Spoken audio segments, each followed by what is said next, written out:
Bom, boa tarde a todos e todas. Eu sou Renata Bueno, professora aqui da ENSE, que coordena o ciclo de palestras da iniciação científica, e hoje a gente vai ter uma mesa redonda foi promovida, que está sendo promovida, toda pensada pelos alunos que fazem parte desse ciclo do PIBIC, de iniciação científica, e quem vai conduzir essa mesa redonda é a Antônia, que é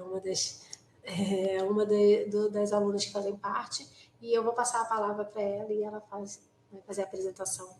Então, é com vocês. Primeiro, né, já agradeço de antemão os três que aceitaram participar, né, três ex-alunos da ENSE, mas eu vou deixar a Antônia falar um pouquinho melhor. Tá? Então, obrigada, eu estarei aqui, mas estarei mais de espectadora, tá? Então, com você, Antônia. Olá, eu vou compartilhar a apresentação. Compartilhar. Meu nome é Antônia, eu sou aluna do sexto período do PIBIC e eu vou representar os outros alunos do PIBIC aqui nessa mesa redonda para fazer a mediação. A primeira etapa da mesa redonda vai ser a apresentação, uma rodada de apresentação entre os nossos palestrantes. Todos os nossos palestrantes são ex-alunos da ENSE e a gente quer que eles vamos pedir para ele fazer uma apresentação breve sobre si mesmo. Vamos começar pela Sofia.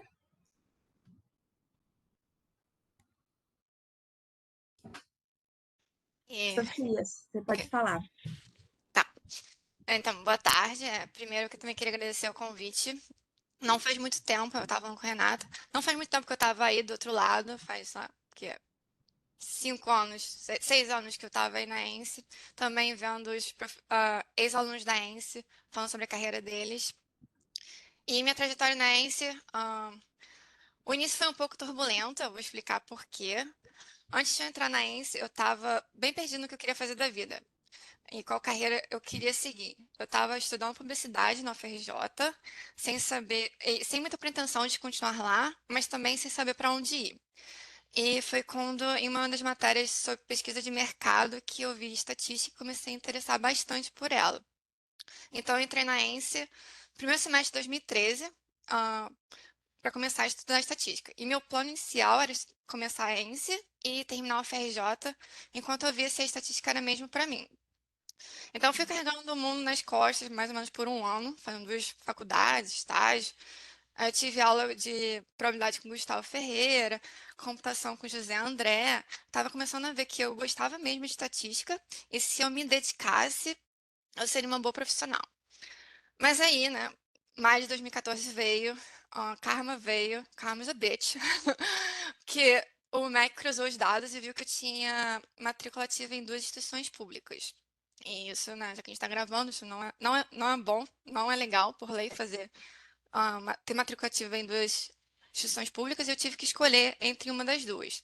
E foi um parto para mim escolher, porque por um lado, eu tinha publicidade, que estava bem perto de terminar, só faltava a monografia, mas eu sabia que não era a área para mim já, que não fazia mais sentido. E por outro, eu tinha a estatística, eu tinha acabado de começar, estava começando a melhorar as minhas notas, depois de sofrimento com cálculo e tal. E era a área que depois de. Eu consegui ver que era para mim, e isso para mim foi pioneiro, porque eu sempre mudava de ideia, sempre queria mudar de carreira depois de um mês. E estatística ficou, assim, vingou como a carreira que eu quero para o meu futuro. Então, eu deixei o coração falar mais alto e nesse momento eu decidi continuar na ENSE. Foi uma decisão muito polêmica, mas deu certo. Então, eu continuei na ENSE e já que a gente está falando sobre estudar fora, vale mencionar também que nesse período que eu estava na ENSE, abriram as inscrições para o Ciência Sem Fronteiras, que foi um programa do governo para bancar um ano para os alunos brasileiros estudarem fora. Eu não consegui passar por conta da minha nota do Enem, que ficou abaixo da nota de corte para o país que eu escolhi na época, que foi Reino Unido. Mas eu pensei lá, tudo bem, não vou para o Reino Unido pelo Ciência Sem Fronteiras, então eu vou pegar aqui a 2 semaninhas de férias de julho da ENSE e vou estudar em Chicago. E foi o que eu fiz. Aí nessa viagem, eu fui estudar inglês rapidinho, eu conheci Michael, que é residente de Nova Jersey, nos Estados Unidos, e a gente começou um relacionamento à distância por 2 anos, até o fim da graduação da ENSE. Aí, chegando já no fim da graduação da ENSE, surgiram aqueles questionamentos que provavelmente quem está no fim da graduação deve estar passando, né? Será que eu faço mestrado agora? Será que eu trabalho e depois faço mestrado? Ou será que eu não faço mestrado de forma nenhuma? E aonde? Aqui no Brasil? Aí no Brasil? Aqui nos Estados Unidos? Ou em outro país? E aí, conversando com o Mike, a gente chegou na decisão que a gente queria ficar junto, e a melhor forma de estar junto seria se eu aplicasse para o visto de noiva. Que quem conhece o programa 90 Dias para Casar da Discovery é esse. Aí, beleza. Só que o visto demorou um tempinho para sair. E até sair, eu consegui terminar a ENSE, parar de ter matrícula ativa nessa instituição, pedi para voltar para a FRJ, humildemente, deixa eu voltar só para entregar o TCC e pegar o diploma. E eles, sem obrigação nenhuma de aceitar, me aceitaram. Então foi bondade. Aí, e enquanto eu estava fazendo TCC para a FRJ, eu também estava trabalhando na Accenture, na área de ciências de dados, ganhando mais experiência também aí no Brasil. Aí, assim que eu terminei o TCC, pedi as contas na Accenture, vim para cá, aqui para os Estados Unidos, isso desde agosto de 2019. E aqui eu sabia que muitas empresas oferecem benefício de pagar pelo mestrado, porque aqui o mestrado é pago. Então, eu queria primeiro encontrar um emprego legal que ofereça esse benefício. Eu encontrei na Verizon, que é uma tipo uma operadora telefônica que nem a Vivo aí, Huawei. E depois que eu peguei esse emprego, eu passei também para Rutgers para estudar ciência de dados. E a Rutgers, para quem não sabe, é a Universidade Estadual de Nova Jersey. Então, bem rapidinho, esse é minha vida na ENSE, estudando fora.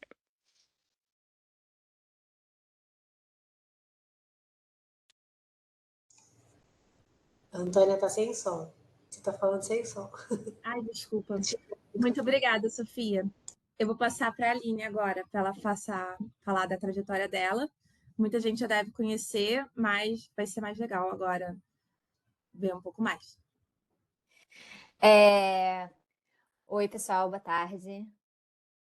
É engraçado, né? Porque eu tô como ex-aluna, mas fui professora da Alan e da Sofia. Mas então, como é que foi? Tô vendo aqui, né, no nosso roteirinho. Como foi minha experiência na graduação? Eu entrei, então, alguns sabem, mas não todos, mas meus pais se conheceram no IBGE. Então, minha mãe é aposentada do IBGE, então sempre ouvi falar da ENSE e tal. Aí acabei entrando na ENSE, não queria estatística, como muita gente, né? Queria, na época era informática ou análise de sistemas, mas acabei entrando na ENSE. Então, no começo foi uma luta, porque eu não sabia se eu queria estar na ENSE, né? Mas eu acabei me identificando com algumas disciplinas. Ao mesmo tempo, eu fiz logo um estágio no IPEA, onde eu conheci muita gente que fazia mestrado e fazia doutorado, que até então, naquele momento, eu não sabia nem o que era mestrado e doutorado. Aí eu comecei a pensar, não existe isso, existe mestrado, existe doutorado, eu gostava de estudar, né? E na minha vida inteira, na escola, eu sempre gostava de duas coisas, matemática e inglês. Eu queria estudar fora, sempre quis estudar fora, né? Sempre estudei, fiz curso inteiro da cultura inglesa, que naquela época era uma vida inteira de curso de inglês.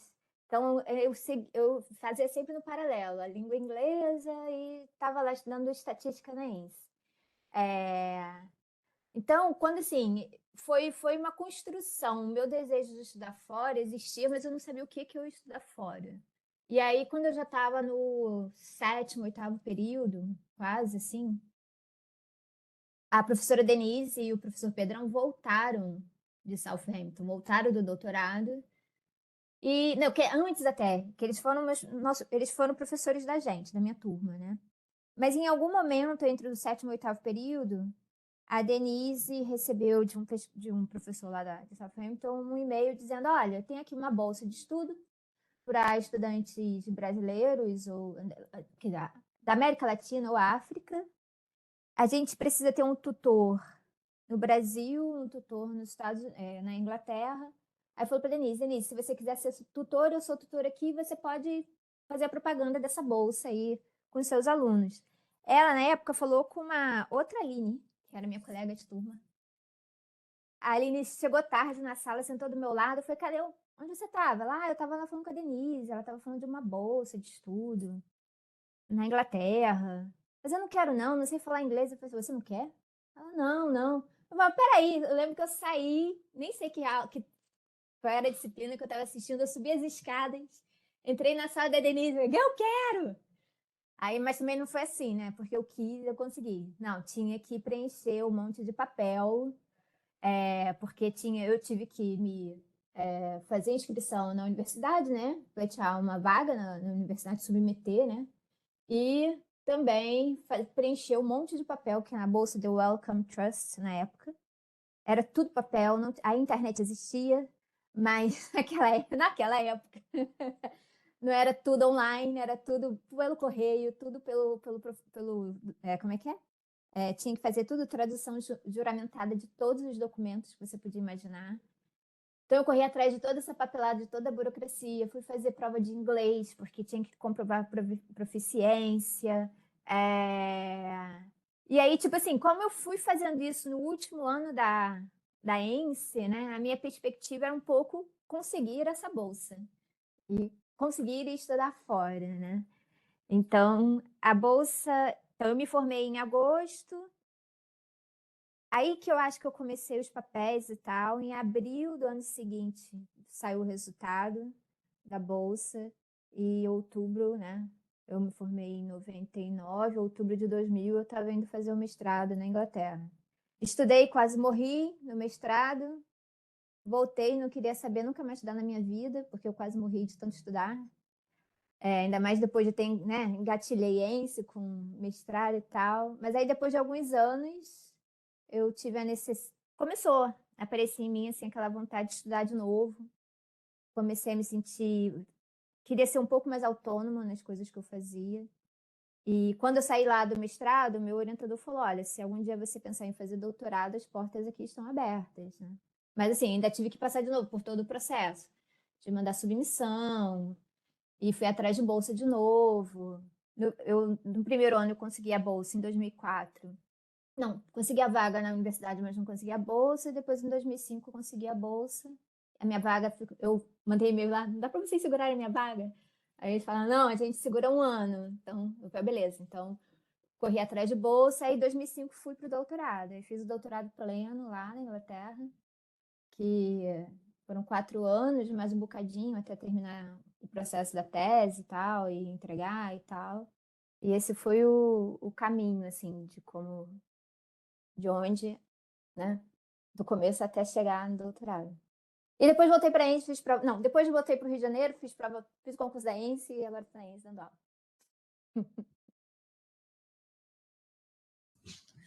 Muito legal. Agora, por último, vamos falar do Alan, que também veio aqui recentemente. Pode começar, Alan. Bom, boa tarde a todo mundo. Quem não me conhece, meu nome é Alan, estudei na ENSE entre 2012 e 2015. Vou tentar ser um pouquinho mais breve.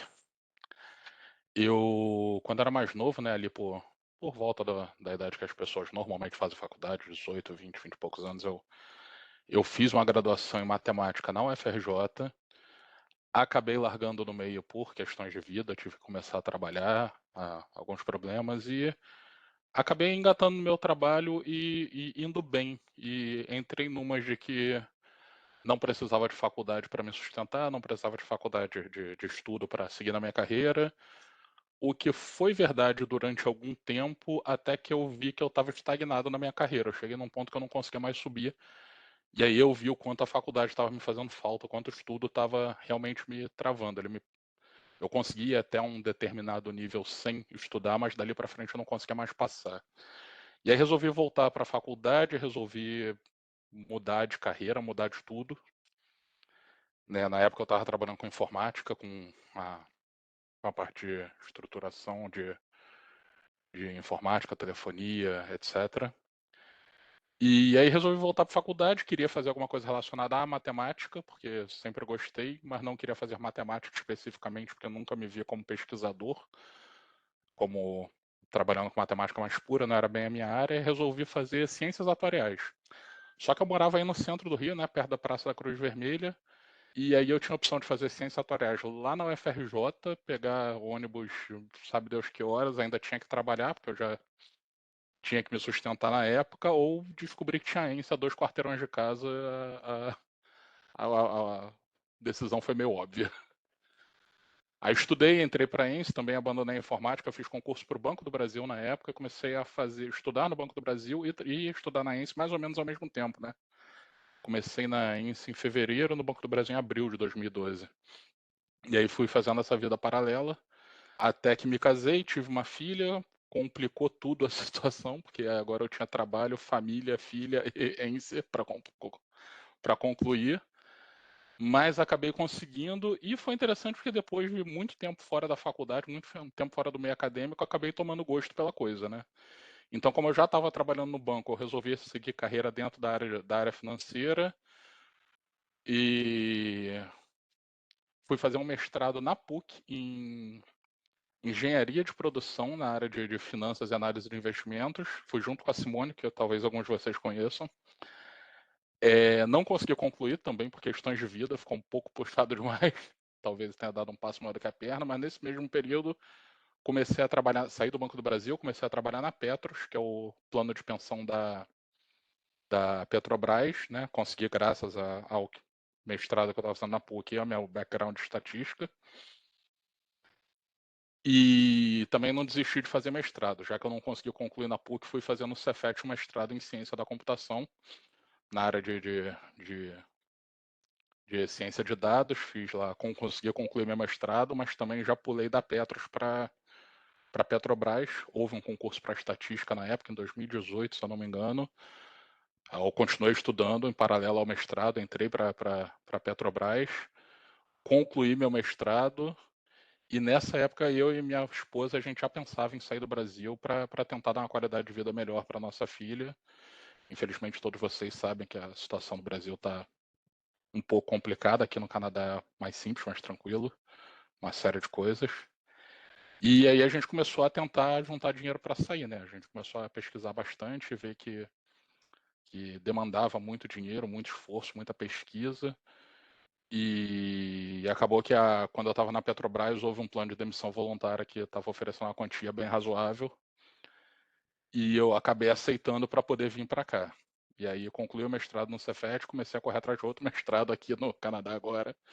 Me inscrevi em alguns, acabei sendo aceito na Universidade de Toronto, num programa conhecido como Masters of Financial Insurance, que é voltado para a área de finanças, de seguros. É bem interessante porque ele alia bem a parte acadêmica, a parte prática da coisa, na parte mais da indústria, do business. A área acadêmica, não se engana, é bem puxada, aprendi bastante coisa. A base que eu tive na ENSE me ajudou muito aqui, mas também tem uma componente de negócios bem forte, é bem interessante. E, bom, basicamente é isso. Eu prometi que ia ser resumido. Hoje estamos aqui. E, como eu disse, me apaixonei de novo pelo meio acadêmico. Eu já acabei meu mestrado no ano passado. Estou começando um curso de Project Management em setembro agora.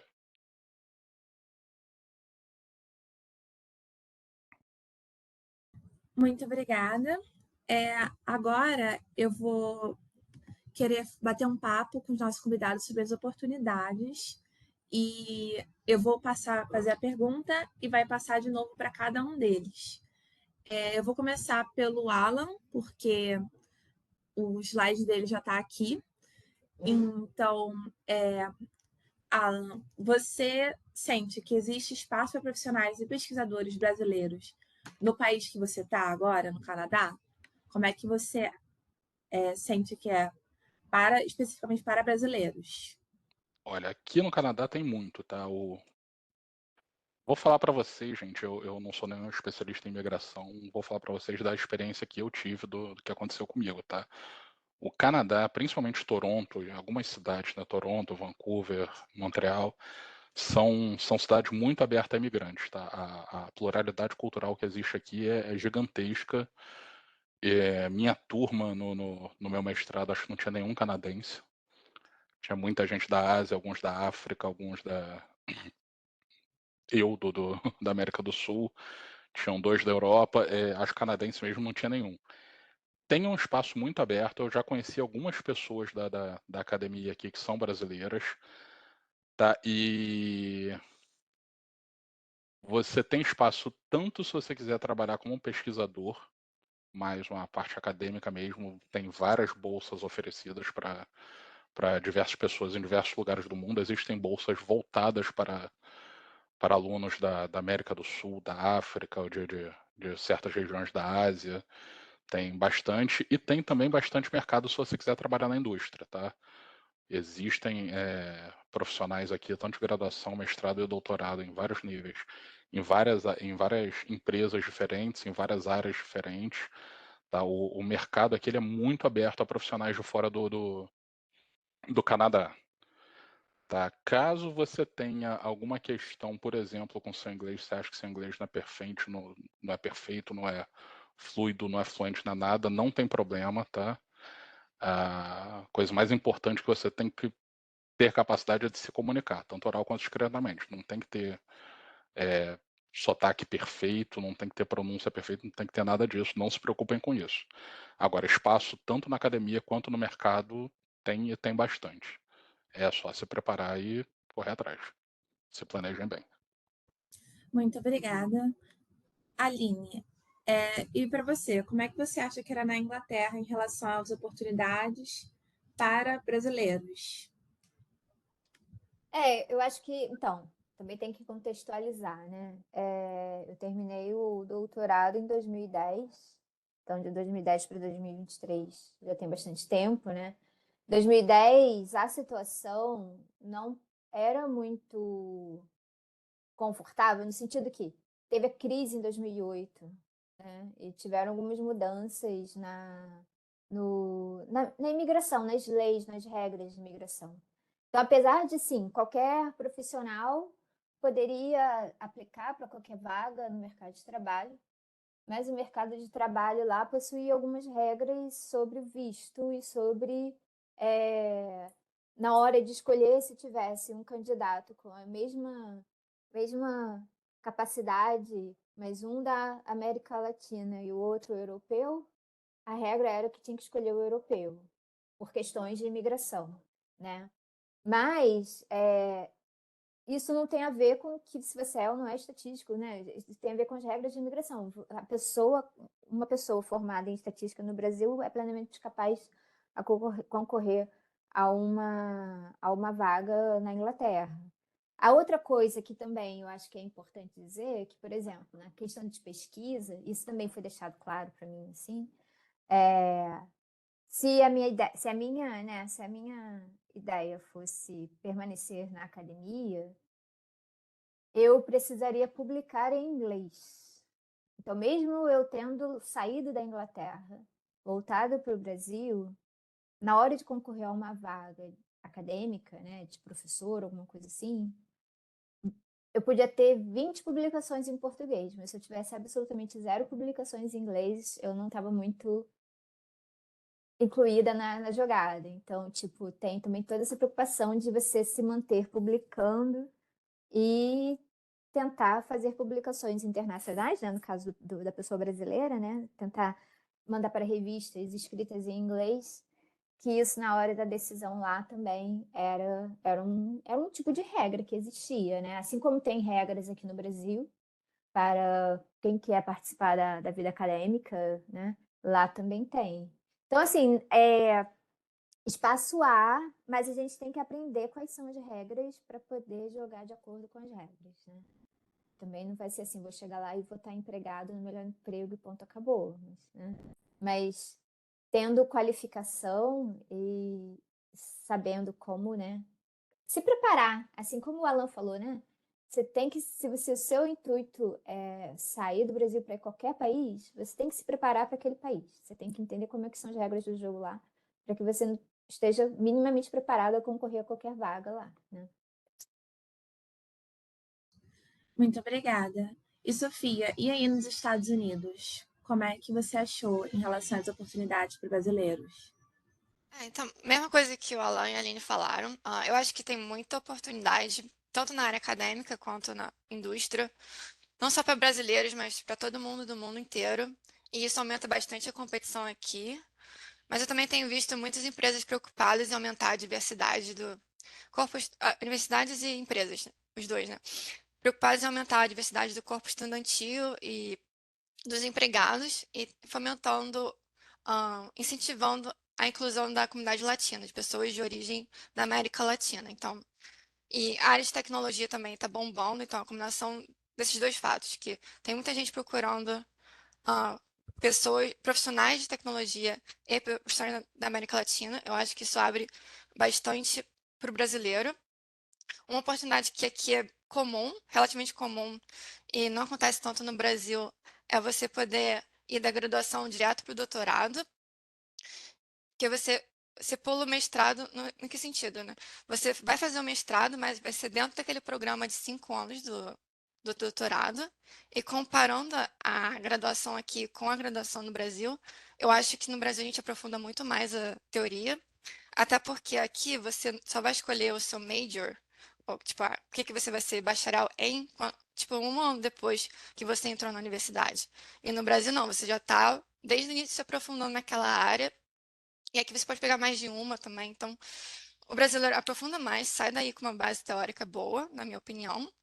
O ruim é que aqui, porque a gente já tem uma graduação não no mesmo nível, e a competição é alta, então muita empresa pede mestrado. Um ponto é que eu vi que, por conta dessa demanda mais alta durante a pandemia, esse requisito pelo mestrado caiu um pouquinho.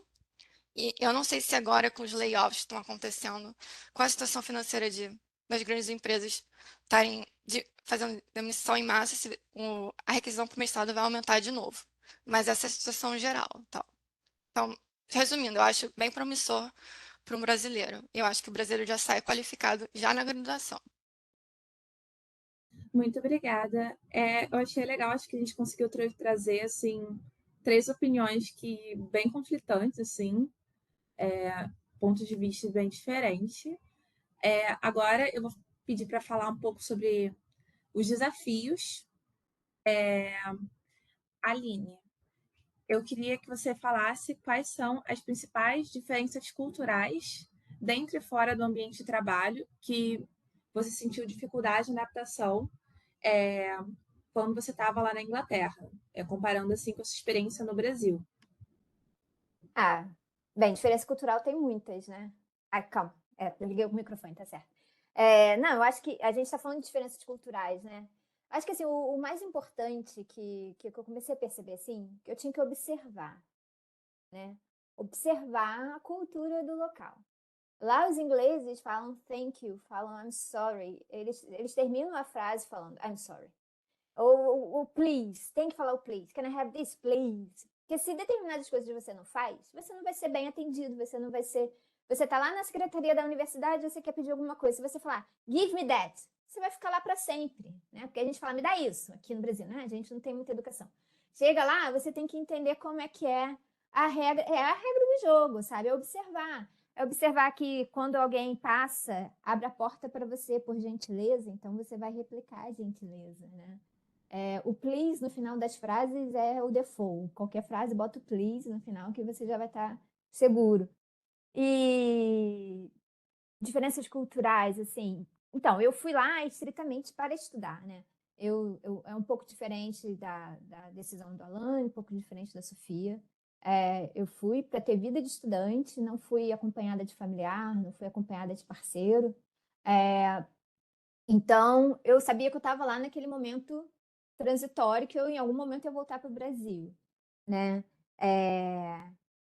E o que eu ia falar das diferenças culturais, né? Então foi muito isso, de aprender como que eu poderia me sentir menos mal estando numa cultura diferente da minha, um lugar frio, né? Comecei a fazer cursos que davam para fazer dentro da própria universidade, que tinham os clubs and societies, né, para poder se integrar melhor. Fiz muitos amigos internacionais, mas fiz amigos ingleses também. No meu curso tinham pessoas inglesas também. Eu achava engraçado o small talk que existe na Inglaterra, não sei como é que é nos Estados Unidos e no Canadá, no Brasil a gente não tem muito, né? E lá eu tive que aprender a fazer o small talk, porque, de novo, você tem que se integrar naquela cultura. E uma coisa que eu achava engraçado, na época do doutorado mais do que na época do mestrado, é que as pessoas, toda segunda-feira, quando as pessoas se reencontram, elas perguntam, e aí, como é que foi seu final de semana? E é tipo, você pode não falar sobre nada, mas tipo, e aí, how's your weekend? E foi bom, not too bad. Às vezes nem dá muitos detalhes, mas é só uma forma de permanecer ali conversando, né? Eu acabei me perdendo um pouco aqui no fio da meada, mas que eu ia falar que eu fui sem família, já esqueci porque que eu ia falar isso. Fora do ambiente de trabalho. Não, adaptação, no começo eu senti uma dificuldade de adaptação, na época do mestrado eu senti um pouco de dificuldade de adaptação, porque tinha sido a minha primeira experiência internacional na vida, né? Na verdade, foi a primeira vez que eu peguei um avião na vida, foi para ir para a Inglaterra fazer um mestrado. E eu realmente não conseguia me comunicar tão bem quanto eu achava que eu iria me comunicar. Então, os primeiros 2 meses foram bem difíceis. Eu entendia tudo, mas não conseguia falar. Mas isso depois foi superado. E sempre dava meu jeitinho de, quando alguém ia do Brasil para a Inglaterra, falar, traz café, traz guaraná. Depois eu descobri que em Londres tinha lojas brasileiras, então eu fazia excursões específicas para comprar itens brasileiros. Mas eu acho que culturalmente as diferenças principais fora do ambiente de trabalho é um pouco, né, entender o local. Lá realmente a juventude gosta de ir pro pub e eu não bebo. E aí era a cultura, né? Era difícil fazer os amigos ingleses. Mas sempre tem as festinhas. E no ambiente de trabalho, que era no meu ambiente de curso, né? Eu não estava ali concorrendo a uma vaga de trabalho, eu estava ali estudando e tal. Eu não senti muita diferença, não, porque, bem ou mal, eu sempre fui meio nerdzinha, no sentido que eu passava a minha vida estudando. Então lá eu passava a minha vida estudando. E basicamente, se você estudar, você não consegue passar. Então, não mudou muito, não. A minha cultura no Brasil de estudar permaneceu sendo a minha cultura lá na Inglaterra estudando, então não mudou muito, não.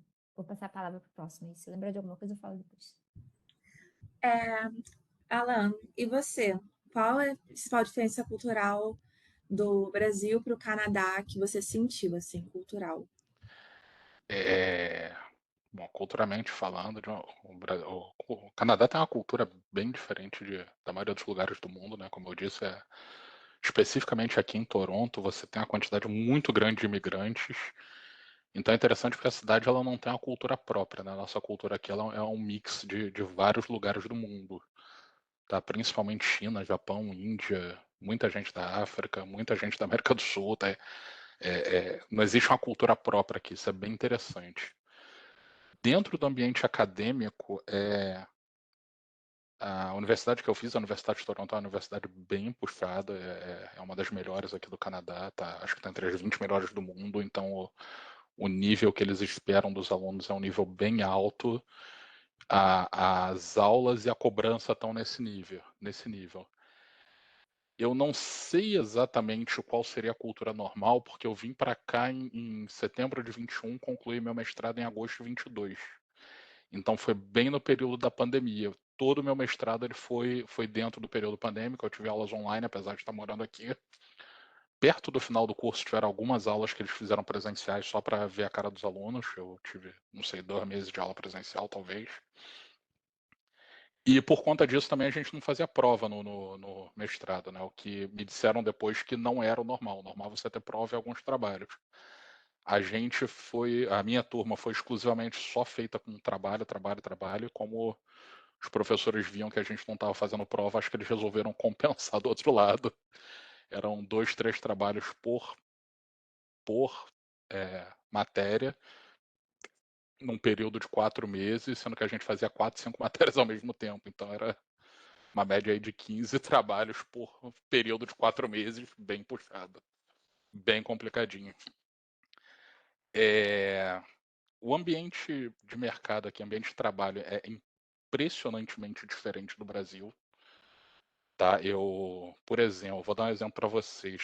Na empresa que eu tô agora, eu tô completando 9 meses lá, né? Desde que eu comecei em setembro, assim que eu terminei o mestrado. Nesses 9 meses, quando eu estava em processo de recrutamento, o recrutador que entrou em contato comigo pediu meu telefone para poder trocar algumas informações comigo. Até hoje, ele é a única pessoa da empresa que tem meu telefone particular. As outras pessoas simplesmente não têm, não pediram, não me pedem. Eles não entram em contato comigo por meios fora dos canais de comunicação da empresa, e-mail, Slack. Eles não entram em contato comigo no final de semana. Isso não existe. Assim que eu entrei na empresa, eu perguntei como é que era a questão de horário, questão de horário de almoço, ponto eletrônico, esse tipo de coisa, e não existe. Você começa a trabalhar a hora que você quiser, você para a hora que você quiser, você almoça a hora que você quiser. Você tem algumas reuniões que você tem que estar presente, elas estão marcadas no seu calendário, você tem algumas entregas que você tem que fazer, e se você está entregando tudo bem e está presente, ninguém te enche o saco com nada. Tem dias que eu trabalho 3, 4 horas por dia, eu resolvo o que eu tenho que resolver. Tem dias que eu fico até 10 horas da noite trabalhando porque tem alguma coisa atrasada. E essa flexibilidade de horário de trabalho é que ela é muito real. Não vou dizer para vocês que todas as empresas do Canadá são assim. Eu trabalhei em 2 aqui, as 2 que eu trabalhei foram assim. E tem amigos que eu fiz no mestrado que dizem que com eles é bem similar. Algumas um pouco mais flexíveis, outras menos. A minha empresa atual é bem flexível. Mas essa história de respeito ao seu tempo pessoal, de não entrar em contato com você através de e-mail pessoal, telefone pessoal, isso é meio que cultural aqui mesmo do Canadá inteiro. Isso não acontece. As pessoas respeitam o seu tempo de privacidade, elas entendem que você é um funcionário e que você tem que estar disponível no seu tempo de trabalho. Fora daquilo ali, você é uma pessoa e você vai viver sua vida. Isso é uma coisa que eu achei absurdamente diferente do Brasil. Acho que todos os trabalhos que eu tive no Brasil, acho que na primeira semana a empresa inteira já tinha meu telefone. E, bem, é isso. Vamos passar a palavra para a Sofia. Achei maravilhoso o Canadá. Eu Sofia, falei que eu estava vindo para cá atrás de qualidade de vida. É parecido um pouco com o que o Alan tocou na questão de separação, né, da vida pessoal e profissional. Eu acho que aqui a gente não tem o calor do brasileiro, né? O interesse do brasileiro em conhecer a sua vida, né? Saber o que está acontecendo. Tipo, o meu CEO da minha empresa escreveu bem isso numa entrevista. Ele é suíço, mas ele já foi CEO de várias empresas, incluindo no Brasil, na Ericsson.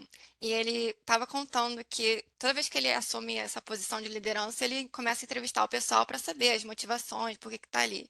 E para ele foi claro, logo nas primeiras entrevistas, que para o brasileiro o importante eram as pessoas que estavam lá. Se o melhor amigo trabalha lá, ou seu parente te puxou, você tem uma segunda família no trabalho. Isso é importante. Um fator importante. E em contraste, aqui nos Estados Unidos, essa separação é bem clara, assim. Trabalho é trabalho, amigo é amigo. Não quer dizer que assim, você não vai encontrar grandes amigos no trabalho. Eu acho que é possível, sim, mas você vai ter que ir quebrando os gelos ao pouco, assim, não é um processo estimulado, é uma coisa assim que você tem que respeitar o espaço de todo mundo, assim. Por exemplo, eu, eu acho engraçado quando eu comparo meu tempo quando eu trabalhava no Brasil e alguém oferecia uma sobremesa e tal, e você fala não, aí o brasileiro já começa a querer saber, você tá de dieta? O que você não quer comer? E aqui não, aqui tá, não, tudo bem, beleza, continua, sabe? Não separa assim, bem, e não bisbilhota, mas também falta aquele calorzinho brasileiro de acolher e tal. Então, é um lado bom e ruim. Outra coisa que eu já passei aqui que foi um pouco embaraçosa, tipo, não é comum abraçar pessoas do seu trabalho. Assim, você não abraça, no máximo aperta de mão. E eu, sem querer, fiz isso, assim, eu não estava pensando direito. Primeira vez que eu estava no escritório, eu já estava conversando, assim, por um tempo com colegas de trabalho, e era uma pessoa relativamente próxima de mim no trabalho, uma pessoa da minha equipe e tal, que eu falava quase todo dia. E eu, sem querer, abracei ela, e ela visivelmente constrangida, sem saber o que fazer, mas tudo bem, assim, é só uma questão de cultura, né? Não é normal aqui. Outra coisa que também que em Nova Jersey é muito forte é você tem que dirigir. Eu não dirigi aí no Rio. Quando você vai trabalhar, quando você vai para Toronto, imagino que você não precisa também. Grande cidade, você não precisa dirigir, mas outros espaços suburbanos dos Estados Unidos precisa de carro. É uma coisa assim bem forte aqui. Falando de universidade, a minha universidade é pública, por exemplo, mas eu pago, assim. Aqui nos Estados Unidos tudo é pago, inclusive coisas públicas.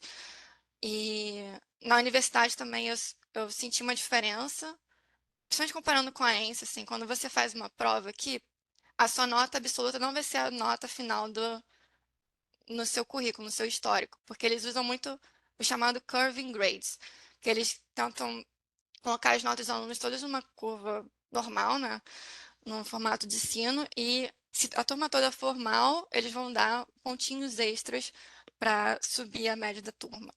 E isso, assim, eu senti isso porque eu fui mal na primeira prova, assim, relativamente mal, e depois recebi uma nota boa porque todo mundo tinha ido mal também.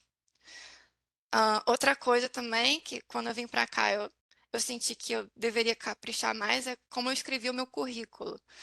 Quando você faz o currículo aqui, como tem uma competição muito alta, pessoas do mundo todo, é importante você não só listar o que você faz, mas quais foram as conquistas que você teve durante as suas atividades e, se possível, ah, com quantidades numéricas. Por exemplo, você lista lá que você faz código em R. Então, é bom você falar algo do tipo códigos em R que diminuírem o tempo de processamento em X%. Então, esse também é um ponto que eu aprendi conforme eu estava aqui. Tá. Acho que essas são as principais diferenças. A Aline, tá com a mão levantada. Você tem alguma coisa que você queira Não, só falar? ia adicionar, que eu achei engraçado que a Sofia falou, né? Essa coisa de... E o Alan também, de respeitar a vida pessoal, porque eu acabei não mencionando isso. Na Inglaterra também, né? Na Inglaterra, ninguém vai na casa de ninguém se você não tiver combinado com muita antecedência. Abraçar pessoas, a não ser que sejam pessoas brasileiras que vocês tenham conhecido lá, né? Mas, tipo, por exemplo, o meu orientador foi meu orientador no mestrado, no doutorado. Eu apertei a mão dele uma única vez na minha vida, foi quando eu me formei no doutorado, que ele finalmente, ele estava lá, ele era uma das pessoas que passava as coisas, ele teve que apertar minha mão. Tipo, não tem. Eu achei que tem esses detalhes, sim, é verdade. E achei curiosa a Sofia abraçando a pobre da pessoa lá, que deve ter ficado. Ai, meu Deus. Mas o problema, eu acho que o lado oposto é que quando vocês voltarem para o Brasil, se vocês algum dia voltarem ao Brasil, vocês vão voltar com esses hábitos aí de distanciamento. Hoje em dia eu já não sei se eu abraço, eu não sei.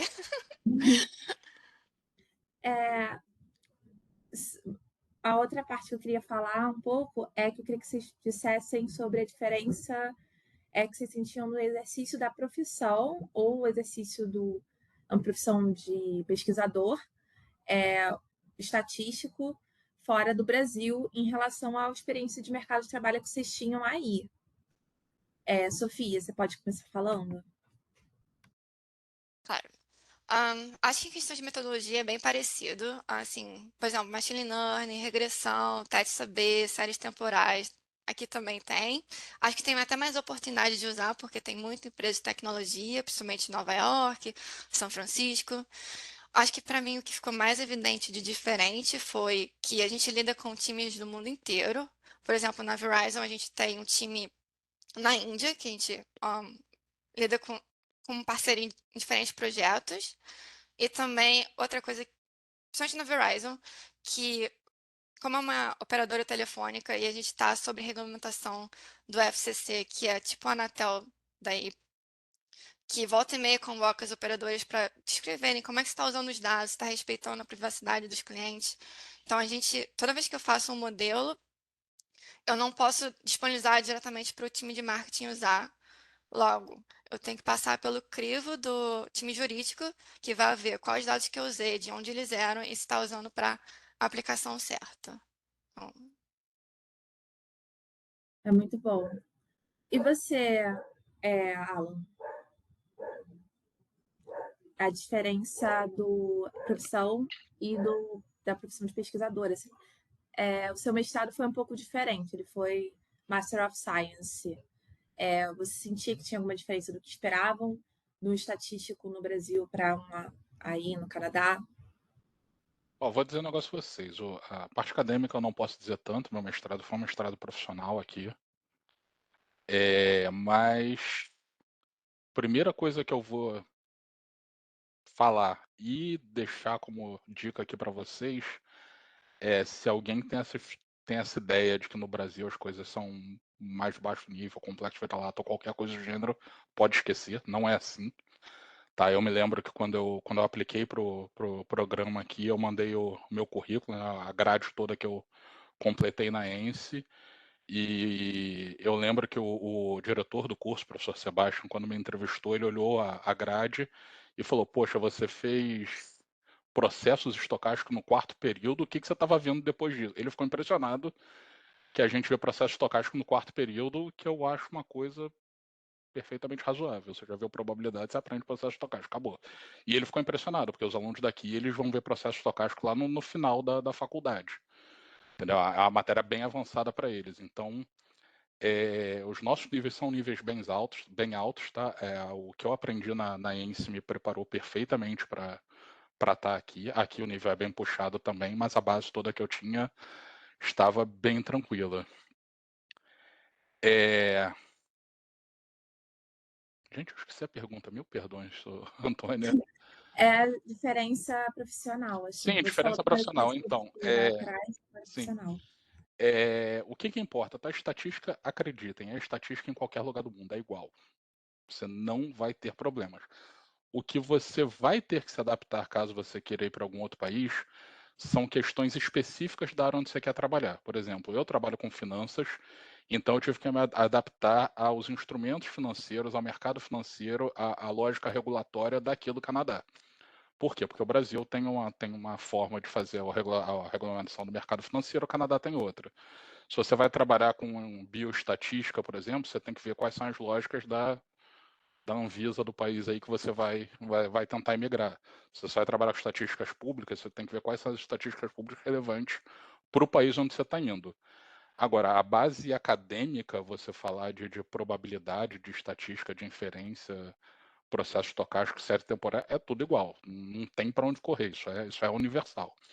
Então, se você quer ir para algum outro país, você tenta focar, você tenta aprender a lógica específica do mercado onde você quer trabalhar. Não se preocupa com a base estatística, porque isso não tem diferença nenhuma. Entendi. E você, Aline, como é que era no meio acadêmico? Você sentiu que tinha alguma diferença? Então, eu concordo um pouco aí com a Sofia, com ela. Não tem, no meio acadêmico, não tem muita diferença, na verdade, bem, não tem muita diferença no sentido que isso é bem verdade, o que o Alan falou, o que a Sofia falou, que a Denise me falava também. A pessoa formada em estatística na ENSE tem uma base melhor do que pessoas formadas em estatísticas em outras graduações do mundo, sabe? Isso é verdade. Então, nenhum aluno que se forme na ENSE tem que ficar com medo de enfrentar qualquer outro aluno formado em estatística em outro lugar, porque a gente sabe mais. A gente está bem preparado, estou usando. Mas a gente está bem preparado. Academicamente, eu acho que assim, estudar na Inglaterra, o meu mestrado também foi MSc, meu doutorado é PhD, então é Master of Science, Philosophy Doctor, que cada país tem um título, né, uma forma de dar o título, dependendo também de qual departamento você estude. Na Inglaterra também variava muito. Eu acho que assim, a diferença que a gente pode sentir, estou falando nível de mestrado e doutorado, né? Porque eu não fiz a graduação lá. É que depende de universidade para universidade. As notas não são como nos Estados Unidos, a nota que você tirou é a nota que está valendo lá, que vai aparecer no seu histórico. Mas assim, por exemplo, no mestrado tem a parte de disciplinas e depois tem a parte da dissertação. No doutorado, eu já tinha feito mestrado no mesmo lugar. O meu doutorado é Research Only, então foram 4 anos de Research. Eu fiz até umas disciplinas, mas não estavam valendo absolutamente nada, porque também já tinha feito mestrado lá. Mas tem universidades na Inglaterra que não é Research Only, você tem que fazer as disciplinas para qualificar, e depois que você passa o primeiro ano, que você vira PhD student ou alguma coisa assim. Mas, assim, academicamente não tem muita diferença, a não ser algumas que eu já tinha dito, né? Tem estudar, a gente estuda pra caramba. Você vai ter muito trabalho para fazer, você vai ter prova para fazer, você vai ter artigo para escrever. No doutorado, você vai ter congresso para ir, apresentação para fazer também, mandar trabalho, fazer, né, artigos relacionados à sua tese. No mestrado também, embora seja um pouco mais rápido, né, do que no doutorado. Academicamente, que eu ia falar também de notas, estudos. Eu achava engraçado. Eu lá, eu tive a oportunidade.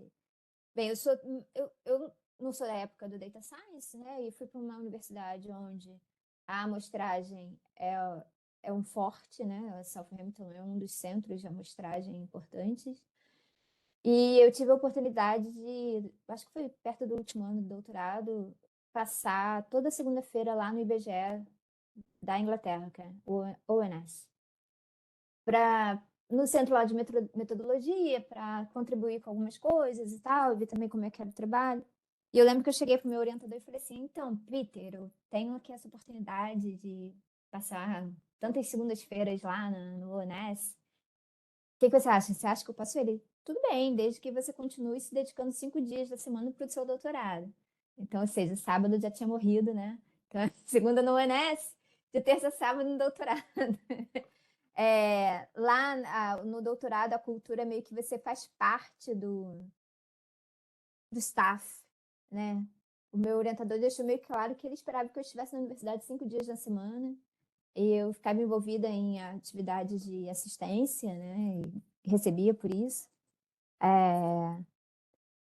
Mas não tem muita diferença, a não ser que, tipo, a gente estuda da mesma forma que a gente estuda lá, a não ser aquela pessoa que não gosta de estudar. Então não resolve estudar, não vai resolver fazer um mestrado, um doutorado lá fora, porque vai ter que estudar um pouquinho mais.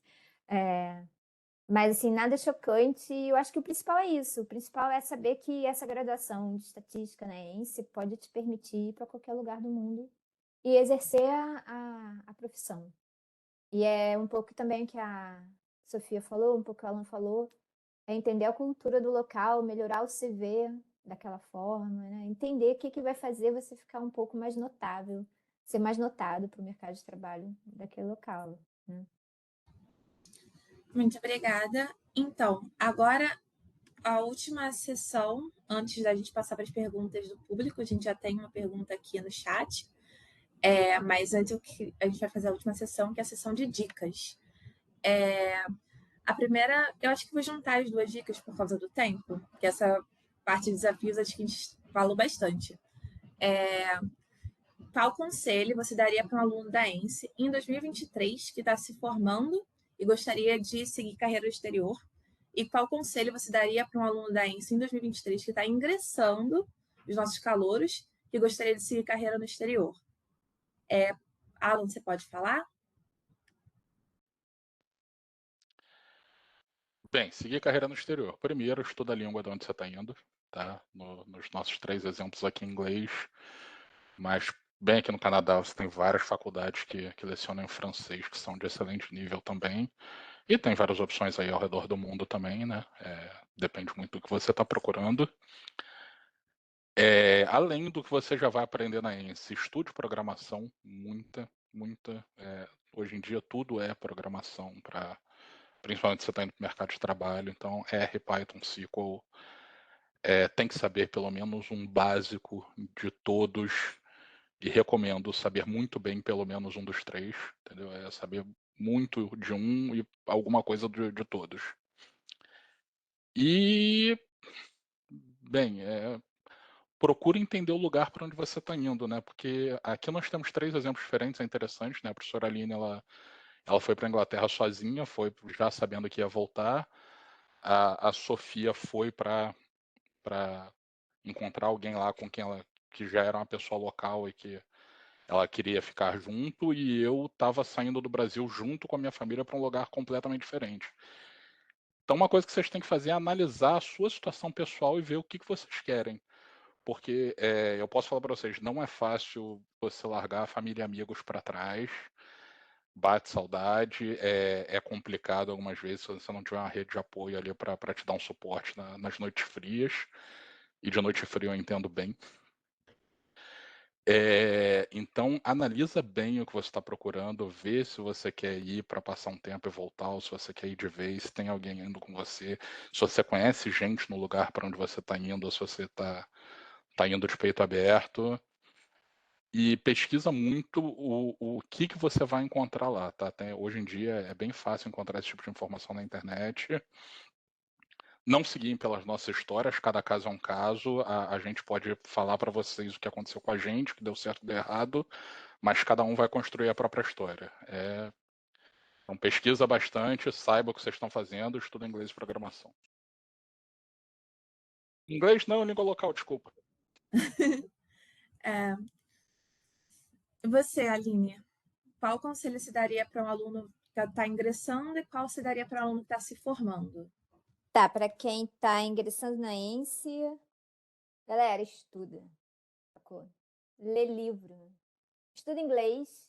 Acho que assim, por mais que o aluno tenha falado, tem que estudar a língua para onde você vai. Sim, mas o inglês ainda é fundamental porque muitos livros textos estão em inglês. Então, para quem está ingressando na estatística, pretende sair do Brasil para qualquer coisa, para ingressar no mercado privado, ou ingressar, fazer um mestrado, vai ter que ler coisas, vai ter que ler metodologia estatística e a maioria está escrita em inglês.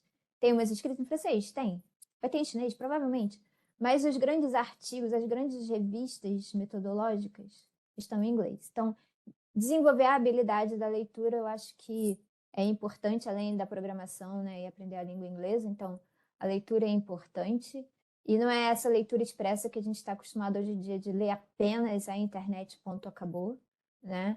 Porque, bem, na vida acadêmica a gente ainda tem nossas regras todas, né? Tem as revistas e os jornais. Pode ser que isso mude daqui a alguns anos e todo mundo tenha que se adaptar, né? Além, né, dessa dica de ler, para quem está ingressando, para quem está terminando, corre atrás de bolsa, tem um monte de bolsa. Se você, fico pensando no estudo, né, para quem, né, se está pensando em estudar, corre atrás de bolsa. Tem um monte de bolsa. O que não falta é bolsa. Não tem bolsa no Brasil, mas tem bolsa nos países. É só você mandar um e-mail, conversar com alguém de lá de fora. Geralmente as universidades têm departamentos que lidam com pessoas internacionais. Você pergunta, tem bolsa aí para mim? Pode ser que tenha. E se você perguntar, se você não perguntar, você não vai saber se tem, né? Então pergunta não ofende, pergunta se tem bolsa, se tem financiamento, se tem oportunidade de financiar 75%, seja o que for, pergunta se tem bolsa, né? Para quem está terminando, organiza os documentos, vê o que precisa fazer, o que tem que, se tem ainda a obrigação de fazer traduções, né? Mesmo que seja online. E na parte pessoal, foi um pouco o que o Alan falou, né? Se a pessoa, mesmo a pessoa indo com família, parceiro, esteja preparado para lidar com a solidão, que a solidão vem, sabe? Em algum momento, e dependendo do país também, tem lugares que ficam, no inverno, fica escuro muito cedo, e isso pode ser um pouco chocante, né, numa primeira ida, assim. Então, desenvolvam, tenham lá, né, embaixo do braço, assim, para quem ligar, eu conheço um psicólogo no Rio, vou fazer uma consulta online, sei lá, use, né, as ferramentas que estiverem disponíveis hoje em dia no nosso mundo online. A gente pode estar no Japão, conversando com alguém no Brasil de boaça, então não tenham, né, pudor em explorar essas ferramentas para não se sentir assim tão sozinhos quando a solidão bater, né? Acho que é isso, passar para a Sofia. Muito obrigada. Sofia, você pode falar os conselhos, as dicas. Acho que todos os conselhos foram ouros que a Aline e o Alan deram. Acho que vou começar de trás para frente. Para quem acabou de entrar na ENSE, que nem a Aline falou, estuda, porque eu acho que esse é o momento que você vai montar o seu diferencial. Pensa que aqui, pelo menos falando nos Estados Unidos, né? Tem muita competição, então pensa por que a universidade deveria te aceitar ou por que uma empresa deveria bancar o seu visto. Então você tem que saber estatística, tem que. E a ENSE oferece quantidade suficiente de aulas e oportunidade de pesquisa, monitoria. Então aproveita esse momento para conhecer a estatística bem, autoconhecer, ver o que é a estatística que você gosta, porque depois isso também vai te guiar para ver qual área, ou universidade, ou país oferece mais oportunidades na área que você mais gosta. E depois que você estiver mais perto da graduação, aqui de novo, falando só dos Estados Unidos, eu já falei sobre isso, mas repetindo, uma opção é vir direto para o doutorado, não é comum no Brasil, mas aqui acontece. Eu acho que se você tem interesse na área acadêmica nos Estados Unidos, eu acho que vale a pena, porque você já corta um tempinho aí e você ganha bolsa. É um pouco parecido com o que a Aline falou, você vai ganhar bolsa de acordo com a atividade que você está fazendo aqui. Você vai ajudar o professor a dar aula, você vai participar de projeto de pesquisa. Talvez doutorado tempo demais, não quero. Então, procura mestrado. Mestrado tem um pouco menos de bolsa, porque aqui nos Estados Unidos eles usam o mestrado e a graduação para bancar os programas de doutorado e os centros de pesquisa, mas é possível, ainda mais com o que eu falei sobre universidades tentando estimular a comunidade latina a crescer mais nos espaços de tecnologia. Brasil também tem bolsa só para brasileira, Fulbright, Fundação Estudar, Go Brasil, só alguns nomes que eu procurando aqui para falar para vocês. Tem bolsa só para brasileiro estudar no exterior. E aí depois, quando você faz o mestrado aqui, você ganha 1 ano para trabalhar sem vincular a nenhuma empresa. Você sai do mestrado com o seu diploma, é como se fosse um estágio, mas é um emprego mesmo de verdade, que você pode procurar por 1 ano aqui com o seu diploma do mestrado daqui. E outra opção, se também achar que mestrado é muito tempo, 2 anos aqui fora, pode ser um mestrado no Brasil e você procura um programa que oferece intercâmbio, como a FGV, que eu olhei rapidamente. Se não quer a área acadêmica, eu nunca vi ainda gente que vem para cá sem mestrado ou sem experiência. O que eu mais vi gente vindo para cá com visto de trabalho foram pessoas que tinham uma experiência maior já no Brasil e, às vezes, pela própria multinacional que eles trabalham no Brasil, conseguiu vaga interna para vir para cá. Então, essa é mais outra opção. Então, deixando mais opção aqui para vocês pensarem, mas como a Aline e o Alan falou, cada caso é um caso. A vida vai trazer diferentes casos para vocês pensarem. Possibilidades, quando vocês terminarem a ENSE, nem sabiam que existiam. Então, eu investiria no seu investimento agora na ENSE e ver onde você pode contribuir mais com a sua experiência. É isso. Muito obrigada. Agora a gente vai para as perguntas do pessoal que está nos assistindo. A Aline também mandou aqui no chat para tenham hobbies. Se você ainda não tem hobby, quinta-feira vamos ter a mostra de talentos aqui na ENSE e vocês podem conversar com alguém, adquirir um novo hobby. Vai ser muito legal, vai ser presencial esse. Venham. Tem uma pergunta do Job. O que pesa mais nos processos seletivos dos programas de mestrado e doutorado? CR, prova, carta de recomendação, entrevista, projeto. Sofia, você aproveitando que você estava falando aqui por último, você pode responder assim, o que pesa mais no processo seletivo? Justo. Então, eu acho que eles dão muito valor ao seu personal statement, que é a sua carta. Por que você quer estudar nessa universidade? Qual é a sua motivação? Porque eles querem ver se você vai ter potencial para terminar lá. Então, eles vão ver os seus interesses. As cartas de recomendação também são importantes.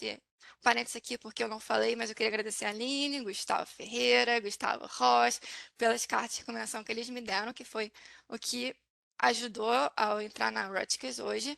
Eles também dão bastante valor. Tanto que, só para vocês terem uma noção, eles sempre perguntam: você quer que o aluno veja a carta de recomendação que você escreveu? Que, por lei, eu poderia falar assim: eu quero ver a carta que a Aline escreveu para mim. Mas eles dão muito mais valor se você falar não, porque para eles a opinião sincera do professor que teve experiência com esse aluno vai contar mais do que uma carta que o aluno teve acesso. Então, a carta de recomendação também é muito importante. Aí depende de cada universidade. Algumas vão ter entrevista, ainda mais se for doutorado. Doutorado é mais comum ter entrevista, mestrado às vezes nem tanto. Eu imagino que você está perguntando de projeto de iniciação científica.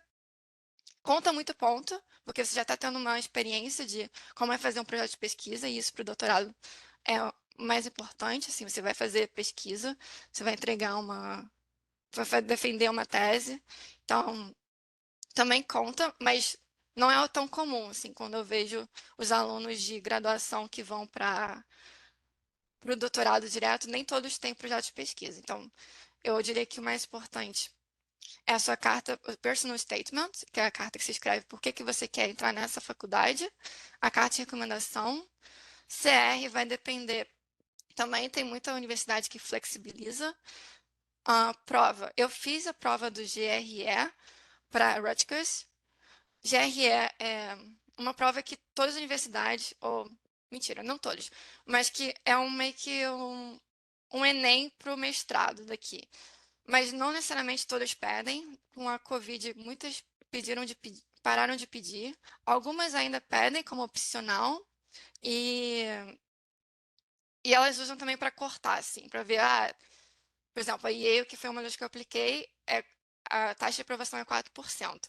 Então, eles recebem muitas, então, e usam o GRE, ou podem usar, eu não sei, tô imaginando que eles podem usar o GRE para cortar e ver, vou ver só os 10% melhores do GRE, e ler cada carta, e observar cada currículo e tal. Então, é um pacote que você faz para aplicar. Cada uma dessas, dependendo da universidade, pode contar ou não mais pontos. Alan, você pode falar um pouco também sobre essa pergunta do Job? O que mais conta no processo seletivo dos programas de mestrado e doutorado? Eu concordo com a Sofia em parte. E por que eu digo isso? Como eu disse, eu estou falando de experiência pessoal da minha experiência aqui. Eu entrei num programa que eles dizem aqui que é um programa que é pequeno. Os padrões que eles têm são diferentes do nosso, né? O meu programa pequeno tem cerca de 30 alunos aí por turma. 30 alunos para uma turma de oitavo período da ENSE, é uma turma lotada, e eles acham que é uma turma pequena. Mas então, esse programa que eu entrei, eu me lembro que na minha turma, por exemplo, foram cerca de 780 pessoas aplicando e 30 aprovadas. Então, o processo seletivo é bem rigoroso, né? Entram cerca de 4% dos alunos que tentaram entrar. E uma coisa que você tem que ter em mente é que quando você vai para um programa do exterior, procurando bolsa, programa top de linha, de uma grande faculdade, etc e tal, é que você meio que está concorrendo com os melhores alunos do mundo, tá? Tem muita gente boa ali concorrendo. Então, CR é importante? A carta de recomendação é importante? É muito, extremamente. Entrevista é importante? Mas eu concordo com a Sofia que a sua carta de... Como é que você chamou? Statement letter? Desculpa. Personal statement.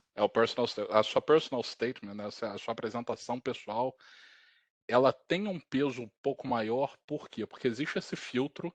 Eles vão separar quem teve o maior CR ou maior GRE, ou quem teve os projetos mais interessantes, etc e tal.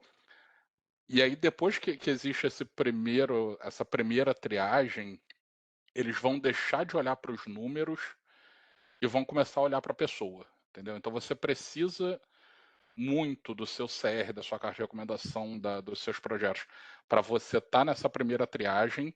E para se destacar ali dentro, você precisa do seu personal statement, não para mostrar quem é o aluno, mas para mostrar quem é a pessoa. Por que você é importante para aquela faculdade, o que você pode agregar àquela comunidade que o coleguinha ali do lado que tem um CR igual o seu não pode. Qual é o seu diferencial pessoal ali?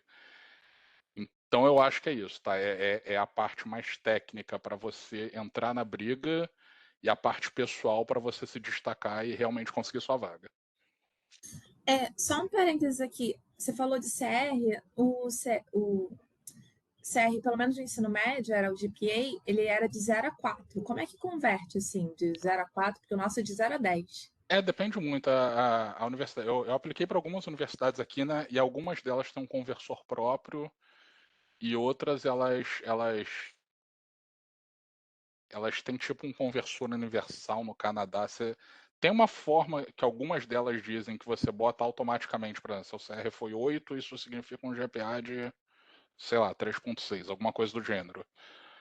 Ou tem outras que pedem para você incluir todas as matérias que você fez, qual era o peso delas, né, a carga horária semanal, qual foi a nota, e no final ela te dá um conversor final, fazendo matéria por matéria. Tem outras que só pedem as matérias dos últimos períodos, é relativo. Mas existe um conversor do 0 a 10 para o GPA 0 a 4 deles aqui. Na verdade, eles têm conversores para o mundo inteiro, né? Que cada lugar do mundo adota uma grade de notas diferente.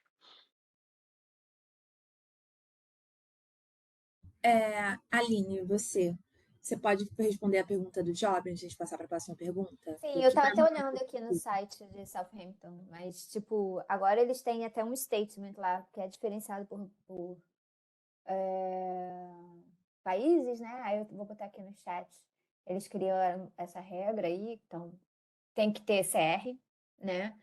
E também a questão é que lá na Inglaterra, cada universidade tem o seu processo seletivo. Não tem como nos Estados Unidos fazer GCSE, essas coisas assim, para mestrado e doutorado. Você precisa escrever um projeto, então diferente do que, né, a Sofia falou, pelo menos para Southampton, um dos pedidos era, você tinha que escrever um projeto de tese, um projeto de dissertação, que era lido. Não me lembro de ter um personal statement, estava até tentando aqui abrir, mas acho que tá complicado, tem que ir para vários lugares, não consegui achar. Se, né, na estatística já está pedindo, mas eu posso colocar aqui o link também para Southampton para entender lá quais são os requerimentos, o que precisa, né, requirements para se inscrever. Mas definitivamente CR é importante.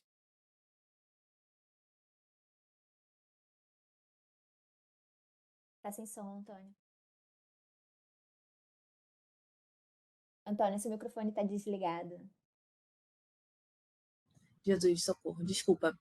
O Bruno deixou uma pergunta aqui também, pedindo para vocês fazerem um comentário sobre a possibilidade de trabalho remoto do Brasil para trabalhar no exterior, mais remoto. Vocês veem essa realidade?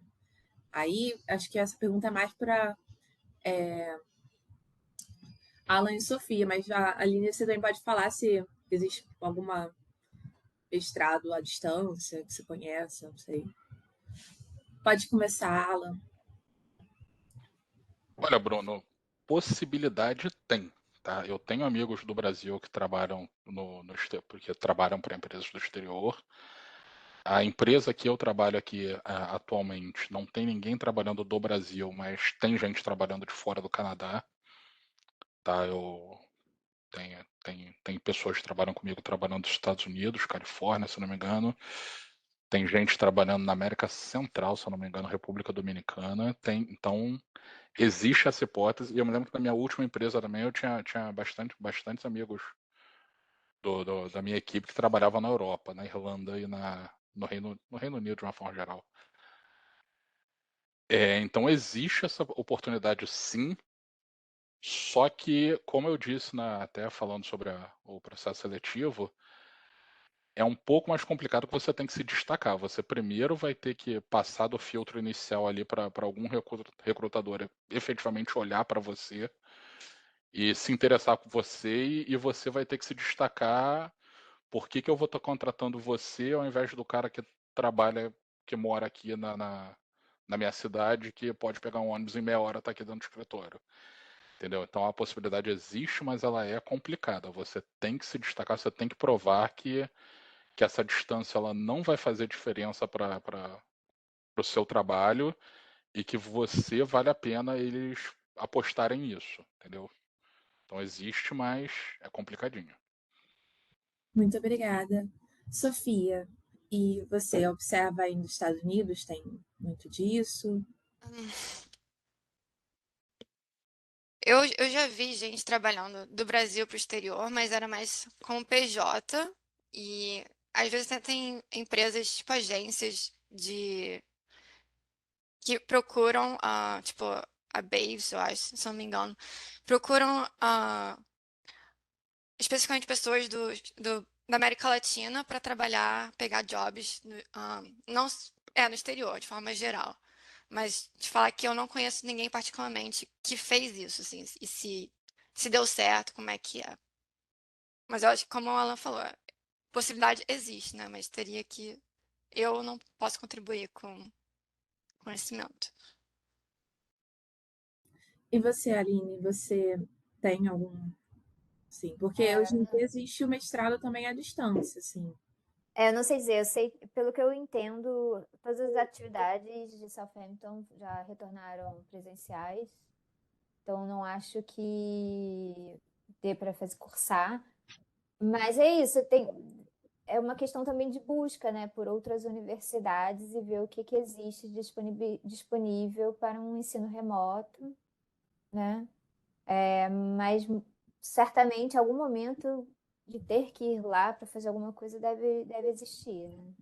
Então, é buscar, eu acho. Eu não sei dizer. Muito obrigada. Alguém aí tem mais alguma pergunta? Pode deixar no chat. Enquanto ninguém deixa alguma pergunta, eu separei aqui uma pergunta que eu tinha escrito. O Lucas quer fazer. Vai escrevendo, Lucas. Para o Alan, que você fez 2 mestrados. Você fez um mestrado no Brasil e esse mestrado aí no Canadá.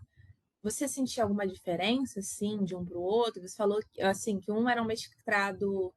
O mestrado no Brasil, ele era um mestrado mais acadêmico e o seu era um mestrado mais voltado para os negócios. Eu acho que não tem essa categoria aqui no Brasil, fora o MBA, que é um pouco diferente. Eu acho que tem mestrados profissionais no Brasil, sim, tá? Não tenho certeza, a Aline tem certeza, pelo visto. Tá, tem mestrados profissionais no Brasil, sim. Então é meio difícil comparar os dois, tá? Até porque a pegada é diferente, a ideia do mestrado é diferente. Por exemplo, meu mestrado no Brasil, eu tive que escrever uma tese, eu tive que defender perante uma banca, toda aquela lógica de mestrado acadêmico mesmo, né? Aqui eu não tive tese, aqui o que eu tive foi no meu último período, né? Um período de co-op, que eles chamam co-op, é similar a um estágio, mas por alguma razão legal burocrática aqui do Canadá não é considerado um estágio.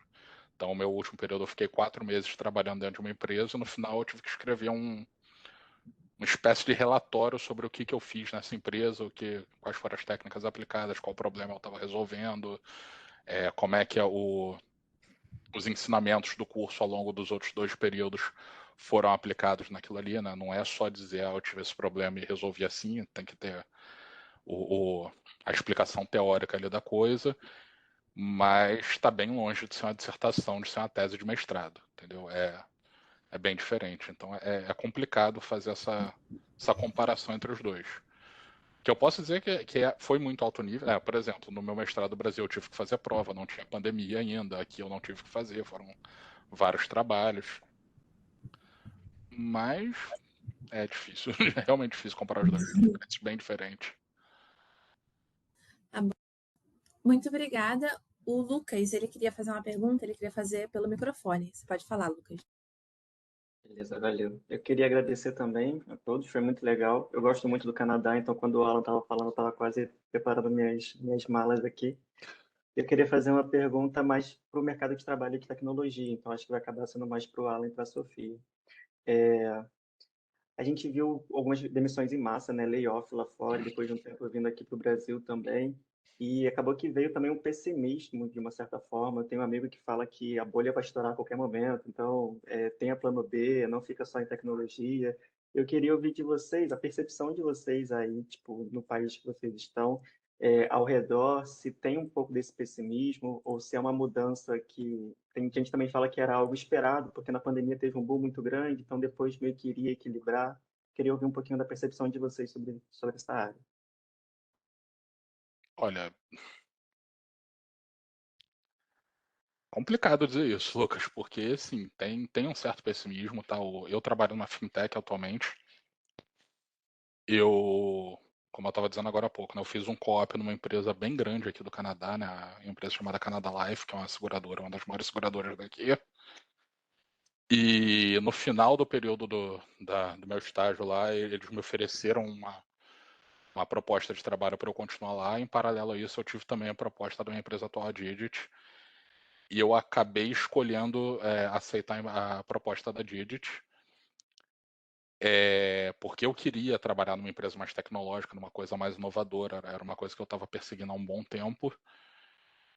E, bem, há pouco tempo atrás a gente passou por um período mais conturbado financeiramente, porque o mercado para fintechs, o mercado para startups, ele está bem desacelerado, desaquecido, como você queira falar, mas é um mercado que não vai morrer, tá? Com certeza ele tá menos aquecido do que ele estava algum tempo atrás, mas não vai acabar. Você não vai ver a minha empresa, ou a Nubank, ou a IQ Bank, ou qualquer dessas fintechs aí acabando de um dia para o outro. Não é assim que funciona. Tá mais difícil conseguir emprego, porque as empresas estão num movimento de se desfazer de funcionários ao invés de recontratar. E eu trabalho com gerenciamento de risco há muito tempo, né? Então, plano B para mim é meio que minha profissão. Eu tenho que pensar no plano B, no plano C, no plano D.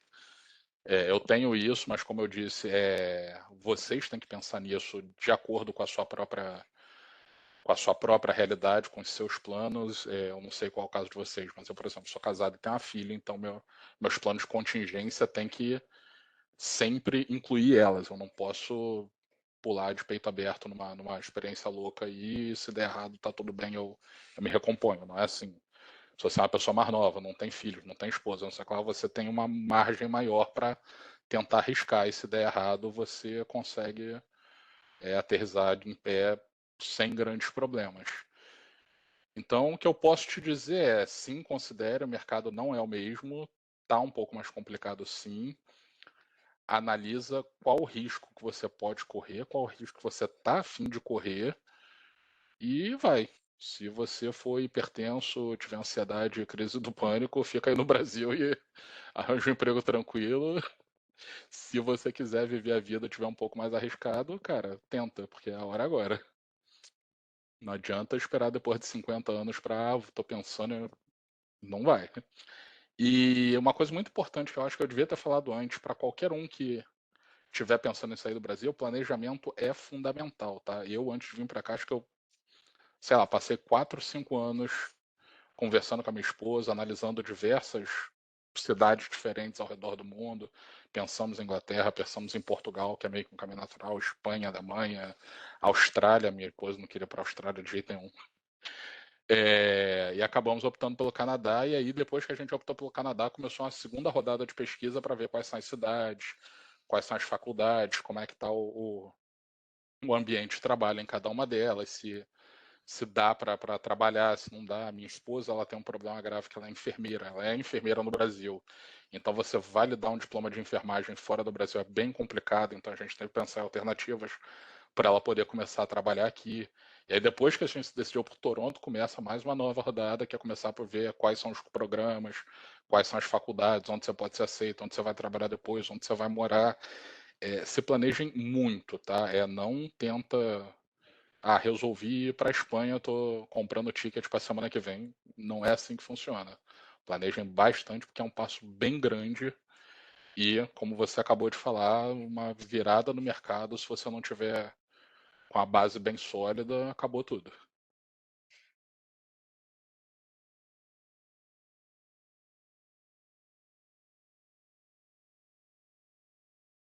Muito Beleza. obrigada.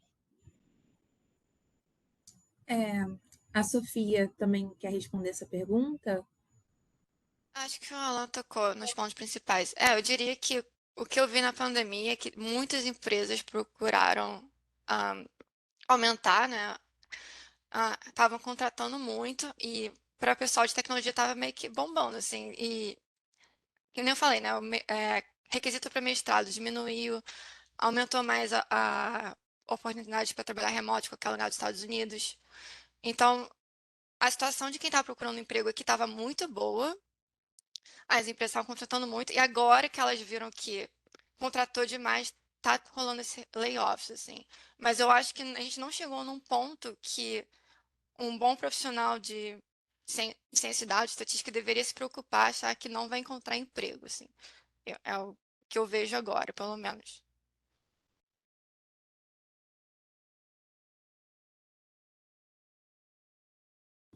Muito obrigada.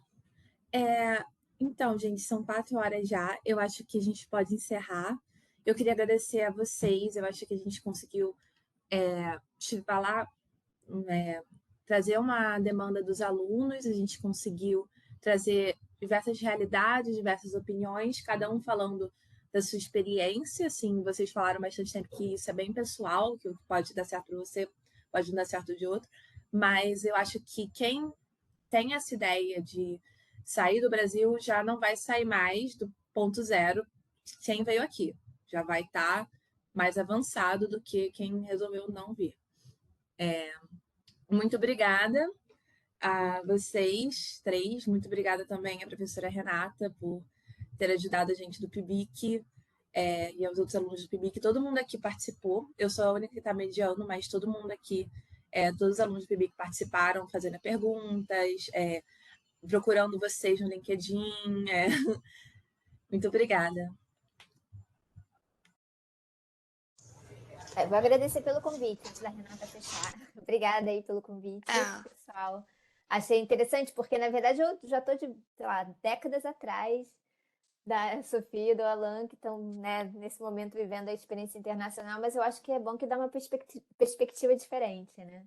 Então, agradeço pelo convite. Também quero agradecer o convite.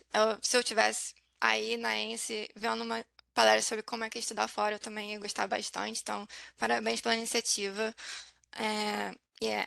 E se quiserem procurar no LinkedIn, acho que o pessoal vai disponibilizar depois o slide. Podem procurar para qualquer pergunta sobre a ENSE, sobre os Estados Unidos, qualquer coisa. Portas abertas. Mesma coisa aqui para mim, tá, gente? Muito obrigado aí por estar dando essa oportunidade de estar em contato um pouquinho de novo com a ENSE. Tem saudade. Apesar da Renatinha não querer me ensinar Bayesiana. Mas quem quiser, quem tiver interesse de saber alguma coisa, de tirar alguma dúvida, de perguntar qualquer coisa, pode entrar em contato comigo, pelo menos a Sofia também disse no LinkedIn. A Aline vocês encontram lá na ENSE mesmo. E é isso, vamos bater um papo e no que a gente puder ajudar, estamos dispostos. Bom, agradeço a participação e parabenizo os alunos que fizeram, né, promoveram esse evento. Eu e a Carla ficamos muito assim, só ajudando, fizemos pouquíssimas coisas, então de parabéns, eu achei que ficou ótimo. Então, e obrigada a vocês três por participarem, trazer essa experiência para os alunos que estão agora. E agradeço a todo mundo que assistiu a presença aqui. Vou finalizar a gravação, então boa tarde a todos e todas.